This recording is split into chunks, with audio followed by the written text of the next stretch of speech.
From the world of politics to the world of business, this is Balance of Power.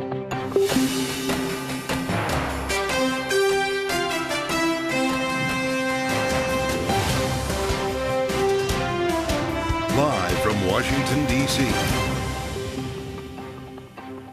From Bloomberg's Washington, D.C. studios to our TV and radio audiences worldwide, welcome to Balance of Power. Alongside Joe Matthew, I'm Kaylee Lyons. We have a deal.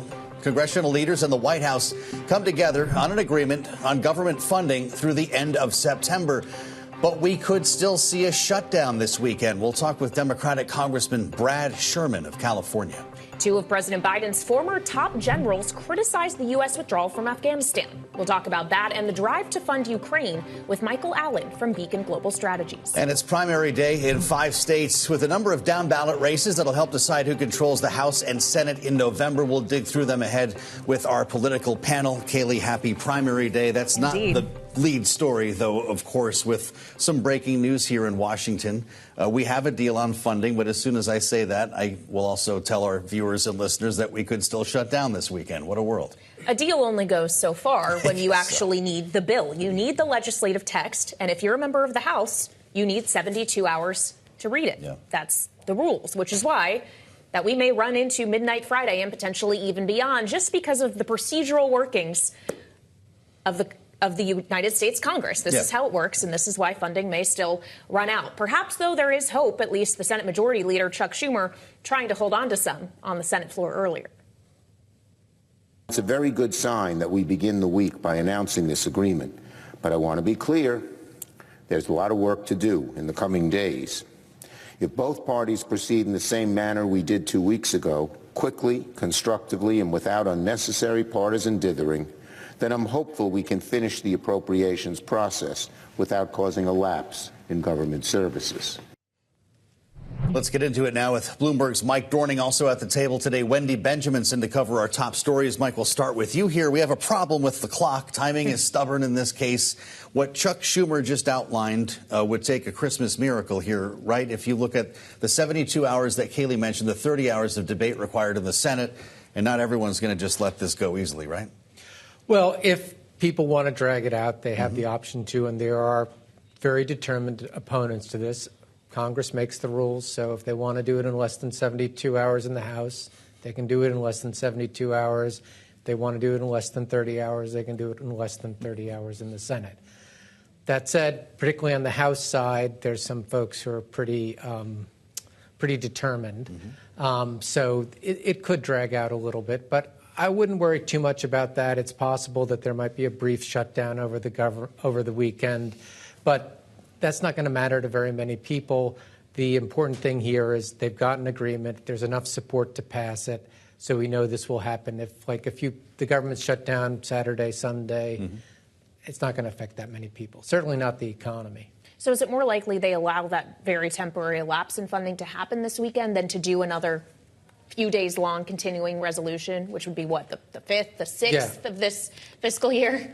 I don't know for a fact, but I would imagine it's more likely they try to do a continuing resolution if they can. But either way, it's not going to have too much effect on, your portfolios or your life. Once this is wrapped up, presuming that this is complete, we've got a funding mechanism through September 30. Arguably, this is a Congress that could do something else. And I think if the White House made its choice, it would be dealing with funding for Ukraine, for Israel, for Taiwan.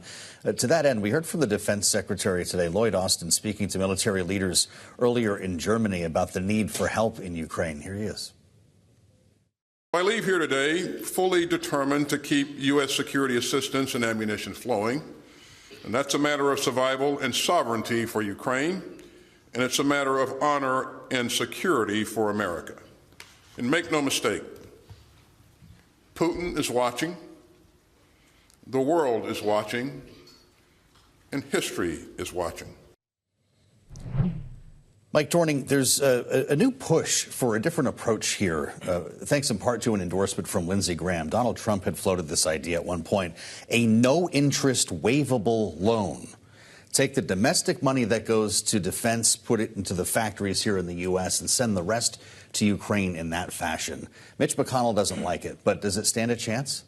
It's a possibility. I would think that purely for procedural reasons, there's going to be a real push not to do it.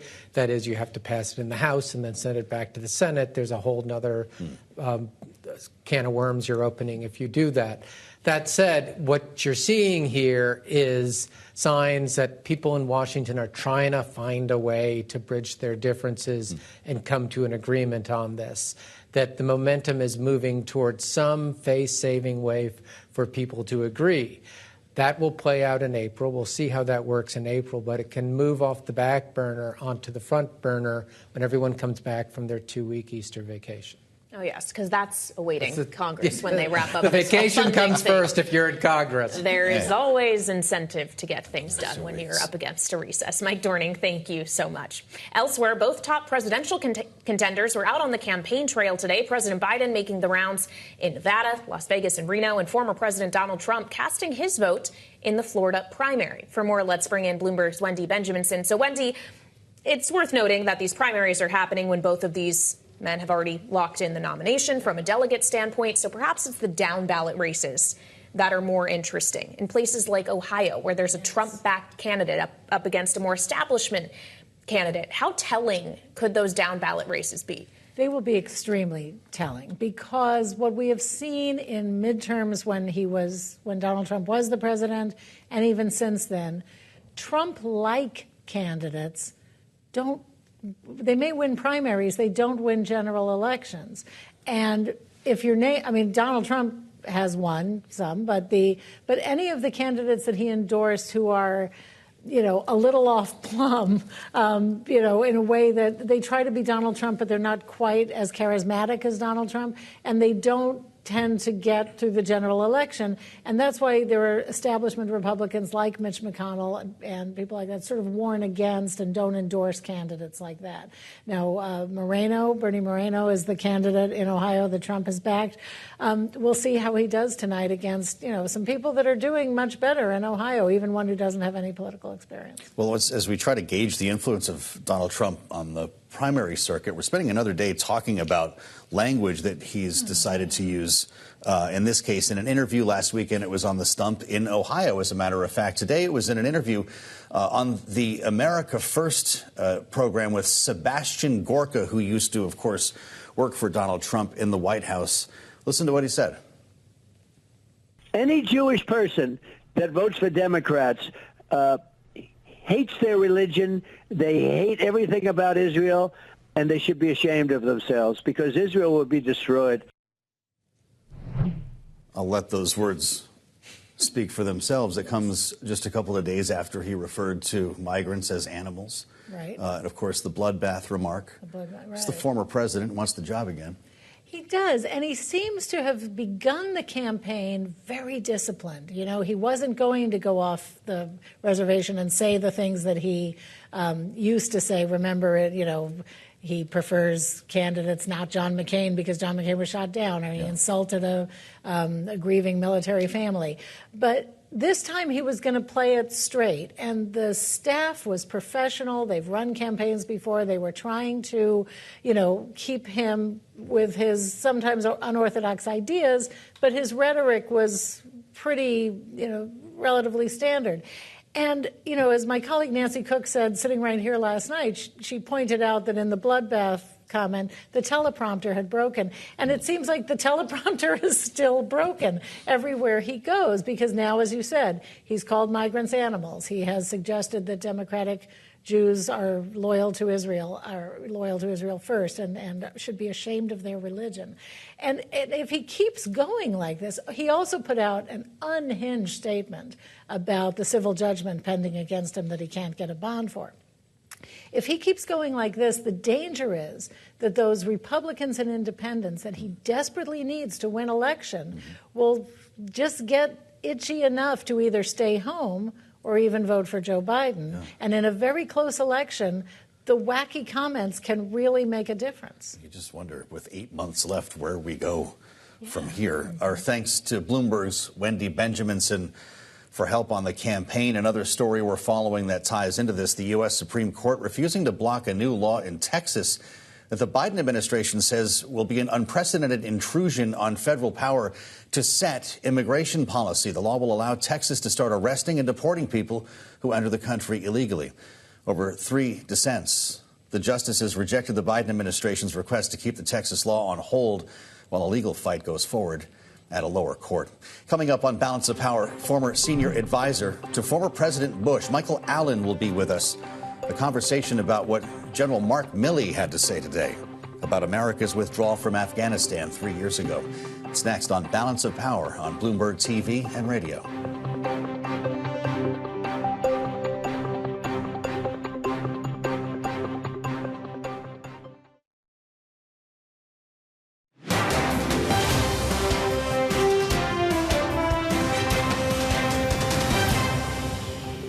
At the end of 20 years, we, the military, helped build an army, a state, but we could not forge a nation. The enemy occupied Kabul, the overthrow of the government occurred, and the military we supported for 2 decades faded away. That is a strategic failure. Former chairman of the Joint Chiefs of Staff, General Mark Milley, talking earlier today about the withdrawal from Afghanistan in 2021. The beginning of our conversation now with Michael Allen, managing director, partner at Beacon Global Strategies, former special assistant to former President George W. Bush. Michael, it's great to see you. Welcome back. Thank you. The war in Afghanistan started right around the time that you joined the Bush administration. Yes. That was a long time ago now. And Joe Biden is taking credit for bringing that war to an end. When you hear criticism like that from the former chairman of the Joint Chiefs, do you frame this as an intelligence failure, a failure in planning what should have been done differently? I don't think it's an intelligence failure. I think most of it was a failure in planning and a failure to set expectations about what the U.S. endgame would be over time.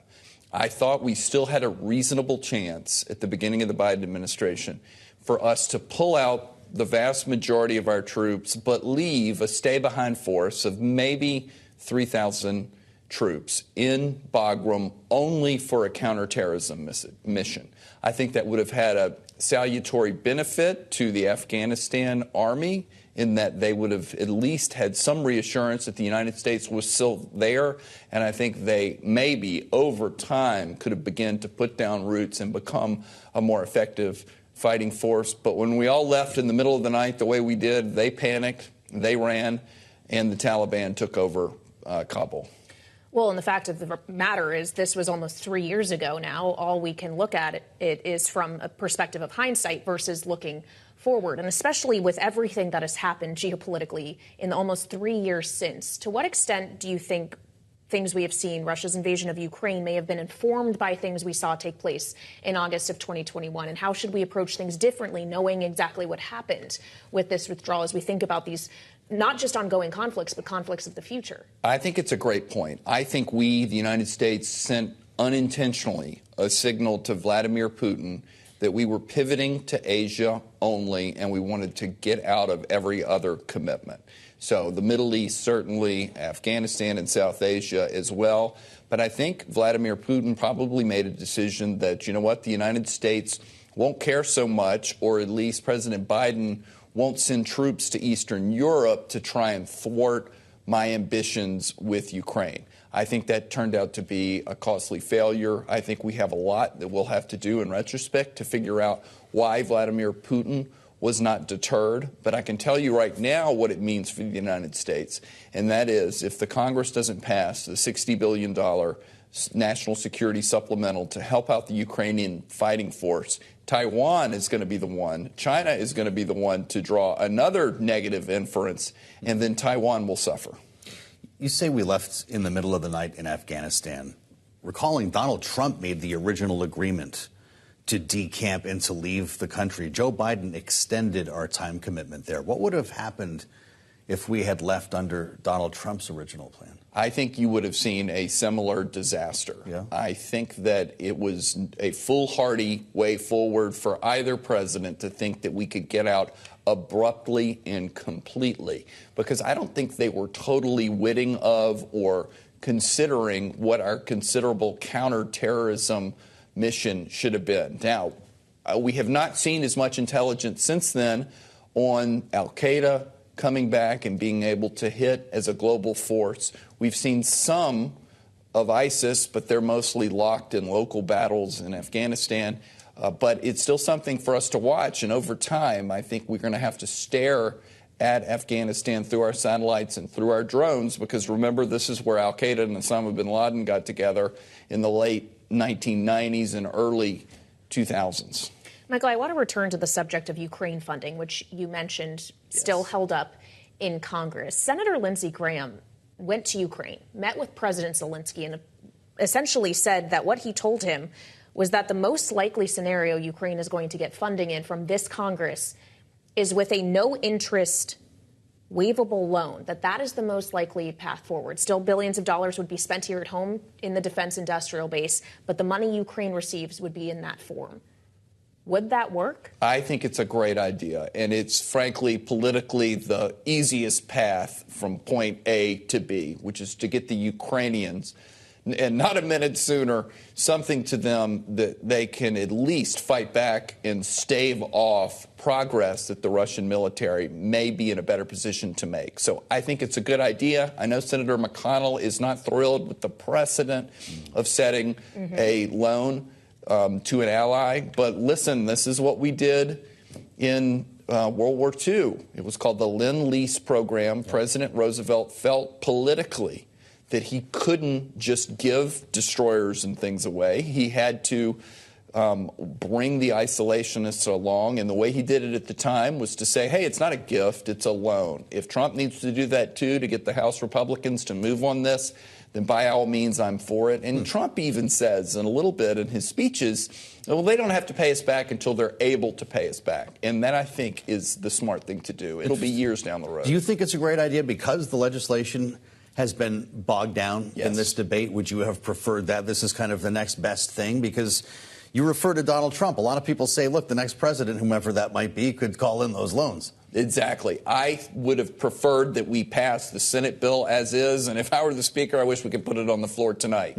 But if he feels like he cannot do that, or if you don't get a sufficient number of signatures through this House procedural motion called the discharge petition, which is very arcane and the rest. But if you can't get the real thing, the next best thing is the loan that they're discussing. You're exactly right. Most of the money would go for U.S. jobs, and some of the economic assistance could possibly be in the form of a loan. I think we've just got to move out so quickly because we're in dire straits, and the message that will send to the world that the United States has sort of turned its back on Ukraine is incredibly dangerous. And, of course, it's not just funding for Ukraine that is at question. It's all wrapped together in a package that includes funding also for Taiwan, which you've mentioned, and for Israel. And especially as we've had the Biden administration messaging, including in a phone call the president had with Bibi Netanyahu yesterday, the idea that they would like them to refrain from entering Rafah until there is a plan to protect civilian life, till they feel they can do that credibly.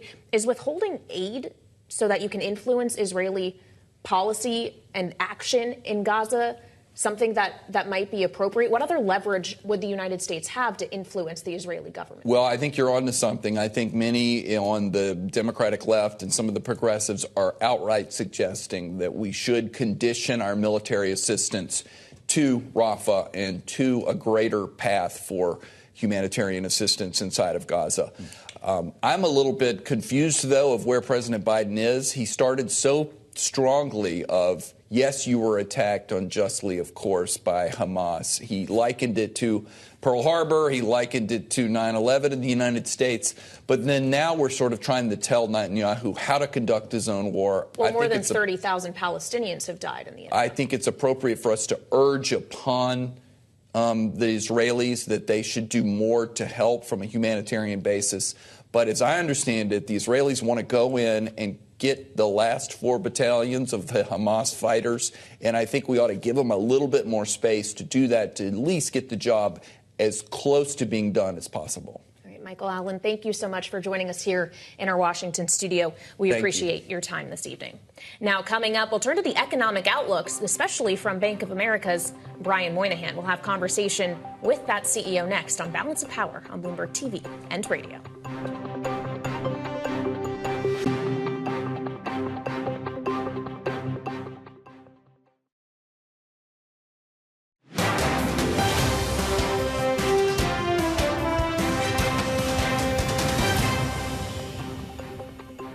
This is Balance of Power on Bloomberg TV and radio. With the election season now in full swing, the state of the economy and the outlook for the next 7 to 8 months is now front and center. Bank of America CEO Brian Moynihan says his team no longer sees a recession in the cards.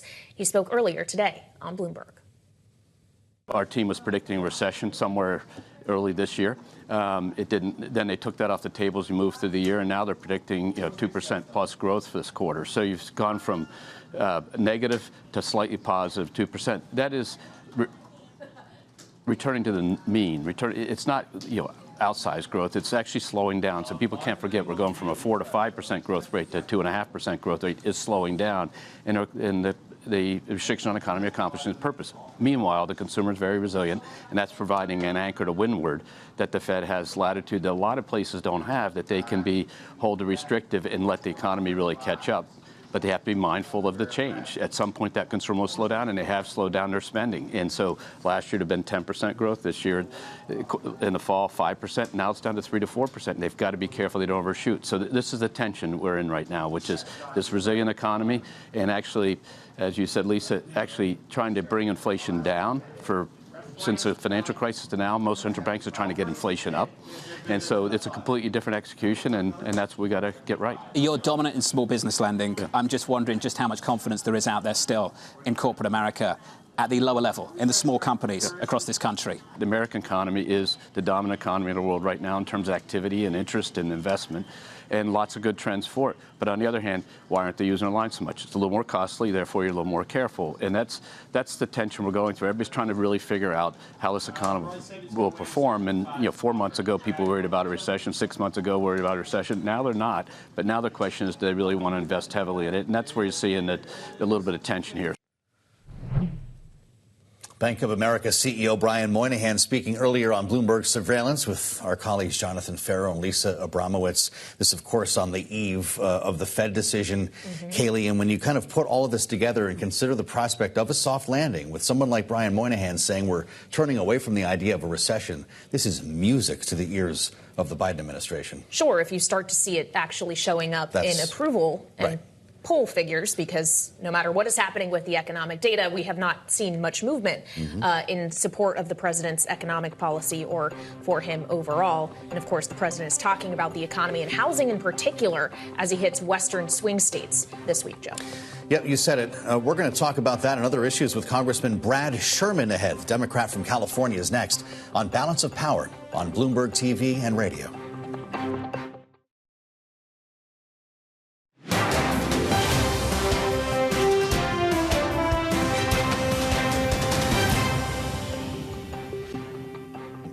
This is Balance of Power on Bloomberg TV and radio.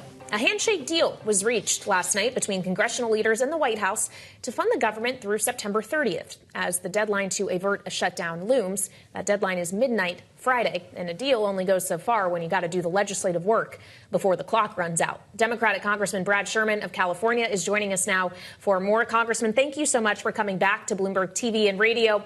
We know that the deal is in hand. We have not yet seen the text, and the House has this 72-hour rule to give you time to read the bill. Should that be waived in this scenario? Do you think it will?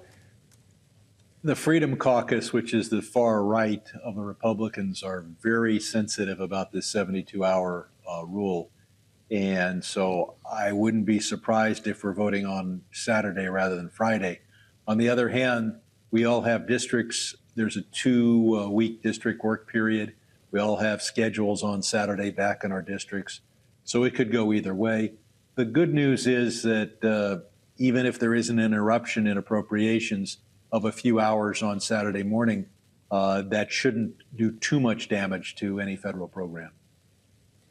Is that what we're talking about here, Congressman? Maybe a couple of hours, the lights go out over the weekend and we come back Monday and this is all done? Or do you think a continuing resolution will be needed to patch our way through a couple of days here? I think that we're either dealing with it before the deadline on Friday or we're dealing with it after the deadline on Saturday. I don't see a need for a continuing resolution. You certainly don't want to turn off the lights over the whole weekend, but I think a few hours on Saturday, it's unlikely that any light would actually be turned off. Yeah. Fair enough. And of course, after this weekend, as you say, there will be a work period for Congress. You'll be gone for 2 weeks. And then when you returned, there is other business that theoretically might be addressed or dealt with, including supplemental funding for allies like Ukraine. We were just speaking with Michael Allen, who worked under the Bush administration, about an idea that Lindsey Graham in the Senate has put forward of a no-interest waivable loan to Ukraine, that being the most likely path forward to get Ukraine the aid that it needs, given that obviously there is substantial Republican opposition to this. Is that something you would endorse, Congressman? If it gets Ukraine the money, would you sign on? That wouldn't be my preferred way to do it. First, we have the Senate bill. It should be put on the floor. We'll pass it. Second, Ukraine is under tremendous economic pressure as well as tremendous military pressure. And putting this $60 billion on the right side of their balance sheet as a liability will make it very hard for them to borrow money for government operations and other things that they have to borrow money for during this crisis. We did an awful lot for Britain during World War II, but once we were fully allied with them, we didn't do Lend-Lease. We provided the military, the economic assistance. So it's not my favorite way to do it. If that's the only way to help Ukraine, then that's what we'll need to do. And frankly, the likelihood that we ever actually get paid back by Ukraine is so small. I think that it's more to our interest to make sure that Ukraine can borrow money in the bond markets. It's pretty interesting, Congressman, the fact that you're not saying no to that, having Michael Allen in here, who Kayleigh mentioned, not saying no to that. We know Donald Trump is pushing for it, which leads me to think the Speaker of the House might be on the other end of the line. Do you have reason to believe that that could come to the floor soon? It would delay everything, and I'm hoping that the Speaker will bring the Senate bill to the floor the way it is. It's not practical. It's not like you're actually saving the American taxpayer any money. But we'll have to see. We do need to start providing Ukraine with the military assistance it needs, as they've already lost many servicemen because they haven't had the ammunition. Well, and of course, it's not just aid for Ukraine that is in question. Aid for Israel was also tied up in the package that the Senate sent over to the House that may or may not get a vote. But of course, the backdrop in terms of the U.S. relationship with Israel, at least at the Biden administration level, does seem to be getting more tense. Obviously, there was a conversation that took place between President Biden and Bibi Netanyahu yesterday in which there was a warning not to go into Rafah, that could be a mistake if there isn't a credible plan in place to protect civilians. I know, Congressman, that you've been very supportive of Israel as a U.S. ally, but does Israel deserve to continue to have that staunch support if it is ignoring the warnings of the Biden administration about civilian casualties in Gaza? I don't think Israel is ignoring those warnings, and they certainly shouldn't. In fact, the #1 expert at West Point in urban warfare has said that Israel has done at least as good a job as the United States in avoiding civilian casualties in an urban warfare situation. We, of course, had Fallujah, Mosul, other experiences with urban warfare. And when you can have a 1-to-1 ratio of civilian to combatant casualties, that's about as good as you can possibly do in an urban warfare situation. Keep in mind, Hamas was in southern Israel and could have stayed there and fought. Instead, they decided to retreat behind their human shields and fight from behind Palestinian civilians. And once a force does that, it is very hard to minimize civilian casualties unless you just want to surrender to the terrorists. And I don't think anybody's suggesting that. Congressman Sherman, I want to ask you about a suite of bills you're introducing tomorrow that you say will protect American investors from China. There are 4 bills, and one of them would prohibit U.S. index mutual funds from investing in Chinese stocks. Would this not further an economic Cold War with China? Is that your aim? Well, I'm not trying to create an economic Cold War, but index investing requires, you don't look at any individual company. You just buy the whole index. And that might make sense for the S&P 500 here in the United States. It doesn't make sense for the unique risks that there are in the U.S.-China relationship. You have me on because I've been on the Financial Services Committee for 28 years. I've also been on the Foreign Affairs Committee for 28 years and chaired the Asia Subcommittee. And I think the markets are misallocating, kind of representing the risks that there be a rupture in the U.S.-China relationship. When you see the possibility that China might invade or blockade Taiwan, that needs to be priced into the markets, and there's no way for an index fund to really do that. Well, in addition to that effort on mutual funds investing in Chinese stocks, among other things these bills would do include requiring publicly traded companies to tell shareholders how they're exposed to risks in China. Congressman, that feels like a disclosure kind of SEC matter. Have you talked to Gary Gensler about that idea? It would be up to him to enforce that, right? It would be, and I have talked to Gary for over a year about this. I wish that it would be done through SEC regulation because that would get adopted more quickly. But we have a number of interests here. First, investors should know what the risk is. Second, companies should start reducing their risk. And finally, the greatest fear I have in Congress, or one of the great fears, is that China blockades or invades Taiwan, and then all the lobbyists from all the companies come in and blockade us and say, "Oh my God, you better not just let China seize Taiwan, because otherwise all our companies are going down because we all have this exposure." Now it's time for American corporations to act today and plan and de-risk. And if they don't do that, don't say that you weren't warned. It's now up to corporate America not to rupture the relationship, but to be prepared and to de-risk. Congressman, thanks for coming back to see us on Bloomberg. Congressman Brad Sherman here on Bloomberg TV and radio. Coming up on Balance of Power. Yeah? The most important bill takes away the capital gains allowance for investment in Chinese stocks. Understood. Because we shouldn't be subsidizing. Thank you, Congressman. Thank you.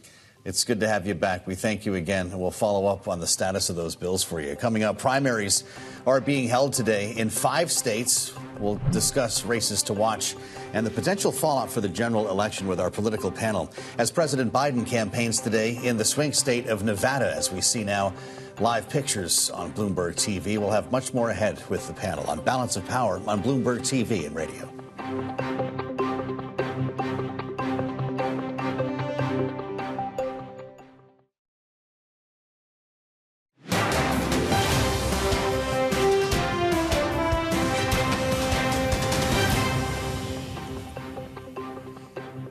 This is Balance of Power on Bloomberg TV and radio. I'm Joe Matthew alongside Kaylee Lyons here in Washington.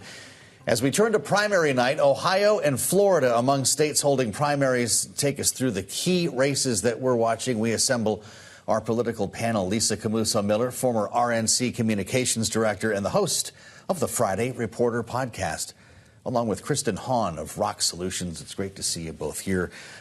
Kristen, Democrats can't wait to find out who's going to run against Sherrod Brown. That really might be the race to watch tonight, the Senate primary in Ohio. Democrats have been spending money to lift the MAGA candidate higher in his primary against an establishment Republican. Is it worth the risk? I mean, we did this last cycle, and I always think there is a risk when you do that, but it worked for us in the midterms in several states. So I think it's a calculated risk. But again, we're once again seeing this kind of referendum on Trump. You know, who's going to win out? You believe in a state Sherrod like Brown Ohio can more likely beat a MAGA candidate? That's what it comes down to. I mean, I think that it's probably an easier path for him at the end of the day. Well, we got a different take last night on this program from Frank Luntz, the pollster, founder and CEO of FIL Inc., about Bernie Moreno and whether or not he thought that would be tougher competition for Senator Sherrod Brown. This is what he told us. While you may be focusing on Trump, his endorsement, Bernie Moreno, I think, is actually the best of the 3 candidates, and he's the one that Sherrod Brown should be most afraid of in November.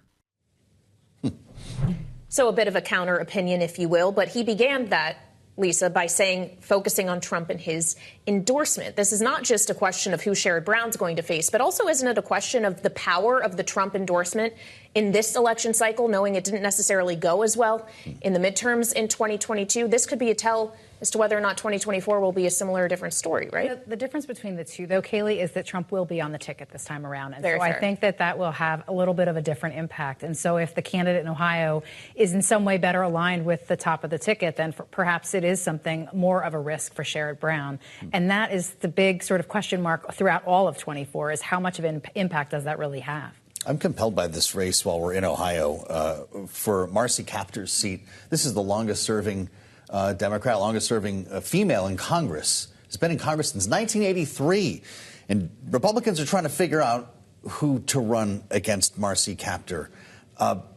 Is that length of incumbency a benefit or a liability at this point? I think it could go either way. I mean, she certainly is very well established. People really like her there. Ohio's a very independent state, particularly the 9th Congressional District, very independent thinking voters. That said, I think that we're having a larger national conversation at the top of the ticket with, age and that type of thing, Sure. which could be a liability for her. Well, let's talk about the top of the ticket, because the primaries, obviously, we are watching the down ballot races more so because Biden and Trump have locked in essentially the nominations at this point. They have the delegate count, so it becomes almost uninteresting at that level. But what has been more interesting is some of the commentary, Lisa, we've heard from especially Donald Trump as the Republican presumptive nominee in the last just several days. The bloodbath comment, which he says was about the auto industry, not a wider statement about what could happen if he doesn't win the election in this country. He has referred to migrants as animals. He has suggested that Democratic Jews hate their own religion and hate Israel. What should we make of the rhetoric we are hearing from Trump now that he is the presumptive nominee? Is this a tone shift, or are we just paying more attention? We may be paying more attention. I think also, too, he has some sort of I hesitate to say magic, but he has some sort of power over words that other candidates have never had before, in that he can be free and free range with his words, and it doesn't have any impact amongst the electorate that wants to see him put back in office. And so that alone is sort of that weirdness of 24 that we've never seen prior. It's something that we don't hold the president to the same standard. We don't hold any other candidate to the same standard. Donald Trump just has this license to say whatever is on his mind, and it does not seem to make an impact. So it becomes a question for media covering Donald Trump. Do you seize on every one of these and make a story out of it? Are you taking the bait? Are you normalizing it by not covering it? And then it becomes a question for Joe Biden. Same, really, for him. Does he let these fly by, pick his battles, or is it important for the Biden campaign to be calling them out? I think it's important for maybe if it's not the president himself, and I think you've seen him get more aggressive about calling some of these comments out, and I think you'll see him continue to do that. But also people who are acting as surrogates and supporters. It's not just the president and the bully pulpit. It's all of the folks who are talking to the media and making sure that he's not getting away with this, because the major candidate for president of the United States should not be getting away with it. Well, we did, in fact, hear President Biden talking about Donald Trump today when he was in Reno, Nevada, and specifically talking to supporters about comments that Trump has made around the NATO alliance. This is the president earlier. Folks, this guy he has no basis on understanding what American foreign policy is about and what our national security is about. The idea that we'd walk away from a sacred obligation that existed since World War II and kept the peace in Europe is crazy. But look, I'm confident. I'm confident we get our message out to the American people. We're going to win again.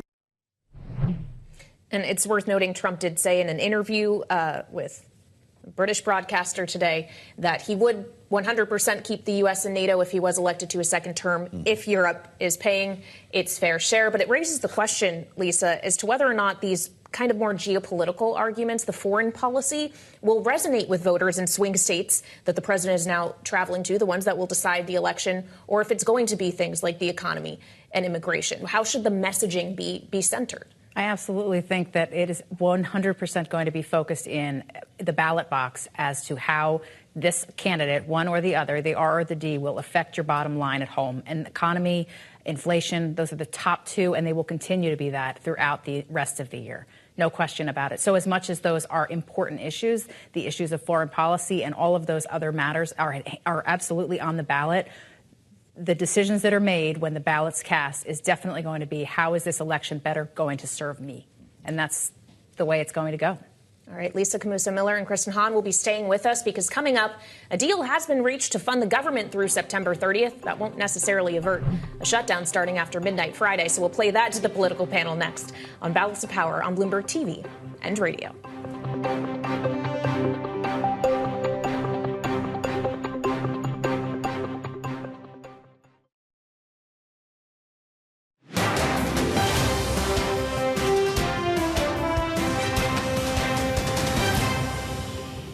I think that we're either dealing with it before the deadline on Friday or we're dealing with it after the deadline on Saturday. I don't see a need for a continuing resolution.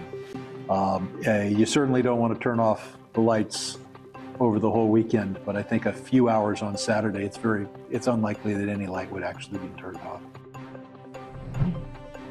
California Congressman Brad Sherman speaking with us just moments ago here on Balance of Power on Bloomberg TV and radio. This, of course, as lawmakers have reached a deal to fund government agencies, but there's still a chance of a short shutdown over the weekend, as we just heard Congressman Sherman say. Back with us now, Lisa Camusa-Miller and Kristen Hahn, our political panel. So we have the deal. We don't have the text. And for that reason, with the procedures of both of these chambers, Lisa, we still could see at least a short shutdown this weekend.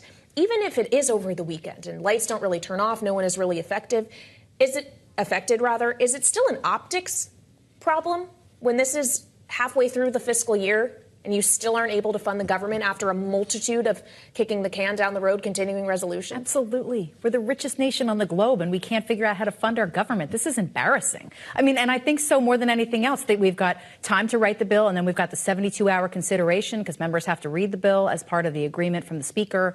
The timeline is really short, and you guys have been around this town long enough to know that we don't do anything quickly. So to me, it just seems like an embarrassing set of circumstances. But if it's a tree that falls in the woods, it doesn't matter, right? We come back to work Monday, the thing's working. What does it matter anyway? The Freedom Caucus told you not to fear the shutdown, Kristen Hahn.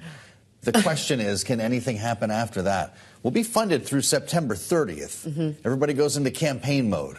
This Ukraine conversation is going to get more difficult, isn't it? Yeah, it's going to get more difficult, and there's not much that's going to get done. But this is a conversation, might be the only conversation that we have. I think there are a lot of implications. I know we were talking about, the political implications of I don't think Ukraine so much, but if you're looking at Israel and the younger voters and how they feel about what's going on over there. So they still have things to do. I don't have any confidence that they will actually do it. Well, one of those things they could do, at least on the Senate side, is decide to pass the TikTok divestiture ban bill that passed the House with a wide bipartisan margin. There is going to be a briefing tomorrow with senators and officials from the Commerce and Intelligence committees to, I guess, try to figure out if this thing will pass the Senate. But Lisa, do you think it will? I've said it before and I'll say it again. It is a wildly popular app that people say that they will keep their phones until they literally expire just in order to keep the app for whatever reason. I mean, to me, it seems like a wildly unpopular thing to do, especially I understand that it's a China issue. I understand that it's a privacy issue. It actually is really more important that we get the government funded, that we get support out to the countries that need our support, and we get back to work in Washington. But to your question, Kaylee, they probably will pass it. Yeah, you think? Could happen. Well, I'll tell you what, though. The same lobbyists who were being paid last year to snuff this thing out are still being paid now. That's not going anywhere in the Senate, right? We're hearing about First Amendment or right, and you're looking at a timetables. commerce issue, and you look, okay, well, when this bill went over to the Senate, Leader Schumer sent it to the committee, sent it to the Commerce Committee, right, and said, you guys deal with it. That's an indicator, if you're kind of trying to read the tea leaves here, of how they're trying to move this bill around and not quickly. Sure. Trump doesn't want that to pass, does he? I don't know the answer to that. The whisper campaign is fascinating. Yeah, I think, well, certainly, yeah. As he said, he doesn't want to make Facebook stronger. That's right. But also, too, it's campaign year, and we need to have all the tactics available we need. That's so right. might not necessarily come out too strongly against it. Of course, the Trump campaign and the Biden campaigns, both on TikTok, right? Kristen Hahn, great to have you back. Lisa Camusa-Miller, great conversation, a great panel. We thank you for being with us on Balance of Power. Check out the Washington Edition newsletter for all of these stories on the terminal and online. Thanks for joining us. this evening, and we'll see you right back here tomorrow. This is Bloomberg.